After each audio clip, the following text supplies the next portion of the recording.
जालना कृषी उत्पन्न बाजार समितीमध्ये सध्या सोयाबीनची मोठ्या प्रमाणात आवक होत आहे। आज सोयाबीनच्या प्रति क्विंटल दरामध्ये 4,800 रुपयांवरून 6,500 रुपयांपर्यंत वाढ झाली आहे।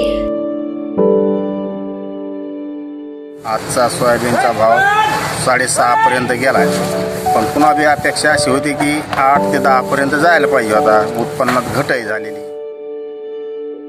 आज बाजारात 6,500 रुपये प्रति क्विंटल या दराने सोयाबीन खरेदी करण्यात आलं। आम्ही सोयाबीन आणली ती इकली 6500 6,500 चांगला भाव योग्य भाव मिळाला आम्हाला। याच्या पुढे भाव वाढते, याच्या पुढे भाव वाढेल का याची आम्हाला गॅरंटी नाही। किती होती सोयाबीन? किती घ्या? सोयाबीन आणली 10 क्विंटल आणली ती आज। परंतु वाढता उत्पादन खर्च लक्षात घेता सोयाबीनला किमान 8,000 ते 10,000 रुपये प्रति क्विंटल भाव मिळावा अशी अपेक्षा या शेतकऱ्यांनी व्यक्त केली आहे।